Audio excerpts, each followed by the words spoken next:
all right. We got a heck of a title today. It was stormy yesterday. It's going to be stormy today. It's going to be stormy on Friday or on Sunday. And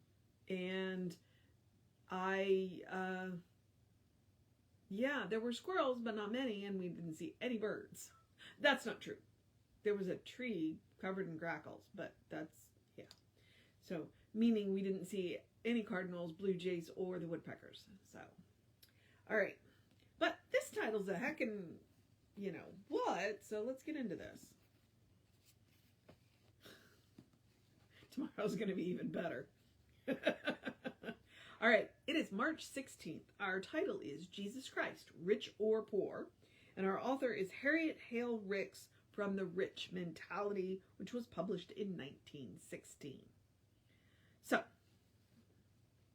Jesus Christ was the wealthiest man who ever trod on this earth. He needed not to exercise any effort to maintain himself. He sent his disciples forth, telling them not to provide 2 coats or shoes or take scrip with them. For he said, the man I send forth is worthy of his hire. That is, he will be maintained by a divine law. After a time he said to them, when I sent you without purse and scrip, lacked ye anything? And they said, nay, Lord, we lacked nothing. Jesus Christ was not poor. Would you be poor if you could heal every disease that came to you? Would you be poor? Would you be poor if you could raise a dead man from the tomb? Would you be poor if you could turn weak water into rich wine? Would you be poor or would you be rich? Be sensible. Was Jesus Christ poor? Why? He had a miracle-working mind, the mind that increases through rich thinking, rich knowledge.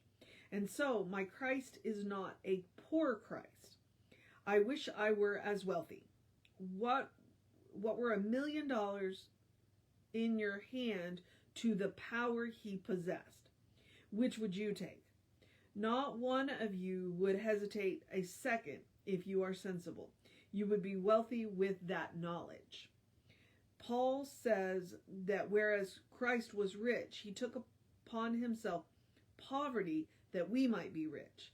That is, he took upon himself the appearance of poverty, and he proved that having is not prosperity.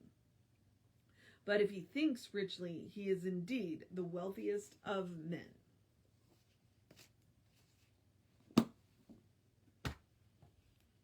And occasionally, you just need to slam the book closed and set it aside because, oh my God, what did we just read?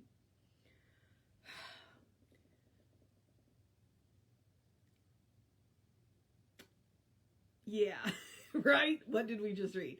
In the end, she makes the point that having is not prosperity, which was the whole argument.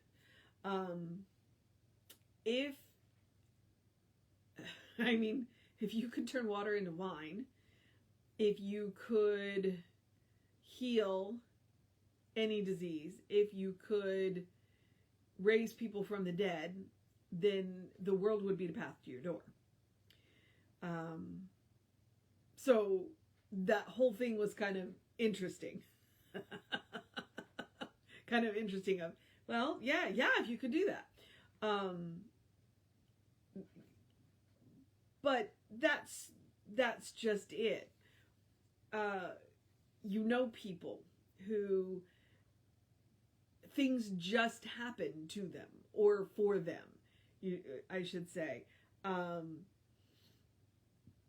Somebody picks up the check unexpectedly, somebody hands them a coat when they needed one.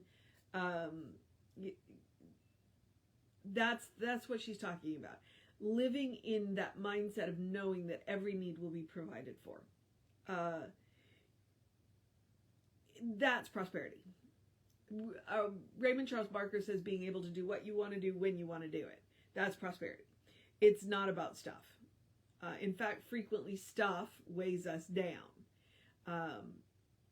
And I've said this before, and I'll say it again. At some point, there's the distinct possibility that I will move to North Carolina, and I'm looking around my house at all of this stuff, and I'm going, half of this can't come, because I don't want to pack it and take it with me, So stuff isn't about prosperity. Prosperity is definitely about having your needs met when the need arises. And we had this discussion yesterday or last night. If you want something, you can't you don't have it. But if you desire something, I'm just like, you know what? Don't get caught up in the language. Don't get caught up in the words. I don't think need is a bad word. Needs arise, and when needs arise, they need to be met. And it's one of the reasons why I'm a big believer in making sure that the basic needs of everybody are met, that everybody has somewhere safe to sleep, food, and food, shelter, and safety. Food, shelter, and safety. If everybody in the world had that, then everybody would have time to pursue their spiritual pursuits. And so that's what I believe in is food, safety, and shelter. Food, shelter, and safety. If I wanted to make it the 3 S's, I could make it sustenance. Okay, and never mind. So that's what I treat about on a regular basis. That everybody has those basic needs met. That's my go-to, because that's where I believe prosperity starts. It's not about stuff. It never has been about stuff for me. I have always felt like that my needs are always going to be met as they arise. I don't always know how they're going to be met, but I've always felt that and so that for me is a prosperous mindset. Now, she talks about his illusion of poverty.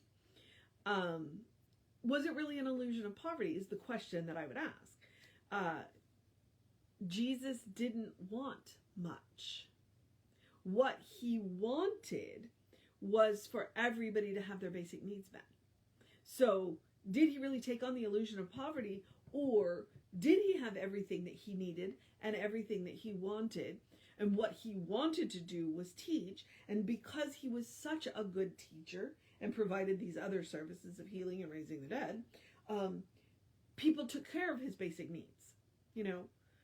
There were always, and I'm going to say this, there were always women around who provided clothing, who provided food, who provided homes for him to teach in, So he always had his basic needs met. He would show up in a town and somebody would open their home to him, and he would probably stay with them. They would feed him. The people would come for him to teach, and then he would move on to the next one. That is the life of an itinerant preacher. If you are going to travel a lot, you can't carry a lot of stuff with you. You're gonna get weighed down with the stuff. So this whole argument about whether Jesus was rich or poor, that's her whole point. It's not about the stuff. It's never about the stuff. I would just say, I don't think he took on the illusion of poverty. I think Jesus had everything he wanted, because what he wanted to do more than anything else was to teach, to heal. That's what he wanted. All of the rest of it was taking care of basic needs. He had everything he wanted. So I don't think you can make the argument whether he was rich or poor. I think he was as rich as he felt like he was because he got to do what it was that he wanted to do. He wanted to teach. So, that is my opinion. And it is worth exactly that. And that's what you have to remember about opinions. And I share my opinion with you so that you can think about it and make your own decision. Have you ever thought about that? I mean, if I could heal, if I could raise from, I don't know that I would want to be able to raise from the dead. I watched Pushing Up Daisies. And that was a TV show starring Lee Pace a few years ago. And then turning water into wine, you know, it's an interesting thought. But while I cannot turn water into wine, not that I've ever tried. Oh, wait, yes, I can. I can turn water into wine. It would just take me a little bit of time. I would use the water to water grapes and then harvest the grapes and then, you know, that. So I can turn water into wine, just not as instantly as he did. So you can turn water into wine. But I can heal. All right? And so can you. And what I mean by that is sometimes the most healing thing that we can do for another person is to listen. Sometimes what people need to start their healing journey is to be heard. So you can heal. Sometimes offering a hug to somebody is the most healing thing that you can do. So, now that I've put it in that perspective, the only way I can think about raising the dead is that every time we invoke their name, we raise them from the dead. We bring them back to life in our hearts and minds and memories. So, you know, the idea of calling forth a body from a tomb does not appeal to me. Ugh. But in that case, in those two instances, you're far more like Jesus than you think you are. And I think that's one of the things that we need to step back and think about. We are far more like Jesus than we think we are. In as much of the fact is, yeah, we could turn water into wine. It's just going to take us a little longer. And we can heal. And we can help heal each other. Maybe not of any disease, but we can support the healing process. And if we thought like that, I think this world would be a better place. So, I leave you with the contemplation, the mission today, should we choose to accept it. And I have absolutely no disrespect to Harriet, Hale, Ricks. I hear my cats fighting over the window. I mean, absolutely no disrespect to what Harriet Hale Ricks's argument was. I thought it was a fantastic idea. And it's a beautiful argument, and I commend it to you, and I commend her to you. But the mission today, should we choose to accept it? Based on what I've said about Jesus, look at all of the ways that you are actually like Jesus. You do have the ability to heal just by listening to another person. And when you help somebody else reduce their stress, by listening, it takes some pressure off their immune system and then allows their immune system to do what it's supposed to do. Think about it. You are far more like Jesus than you are not. So think about that. That is the mission today. Contemplate that. Jesus is not the great exception. Jesus is the great example. And if we follow that teaching of love, anything's possible. Anything's possible. All right. Okay. That's the mission today. I also want to remind you, do something loving for yourself. Do something kind for yourself. Do something compassionate. Do something loving for yourself. Do something compassionate. Wow. Kind. Loving, kind, compassionate for your self today. Be it one thing, be it three things, be it all the things. That's in the end.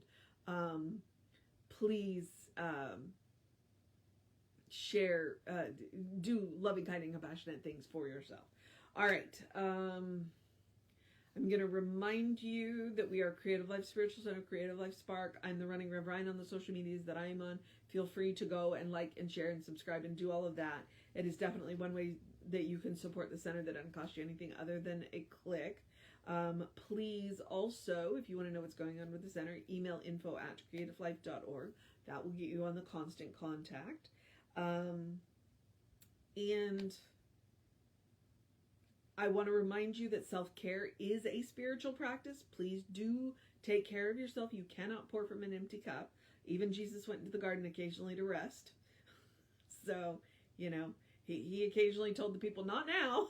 I need to take a minute to myself and go commune with God. So, please make sure that you are doing that. I don't know what else I was going to say. Oh, well. I'm trying to get out of my rut, so I've completely changed my after reading. So here's where I'm also going to remind you, I'm going to encourage you to have a great day, a wondrous day, a fantastic day, a magical day, an enchanted day, a wonder-filled day, an awesome day, an amazing day,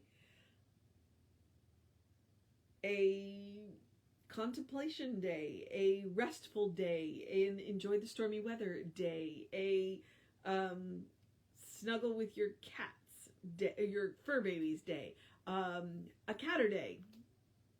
That's the kind of day I'm going to have, a catter day. I'm going to spend time with my cats.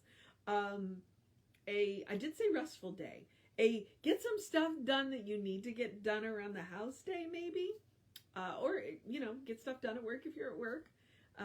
A take care of yourself day, a good day, and if that is too much pressure, simply have a day.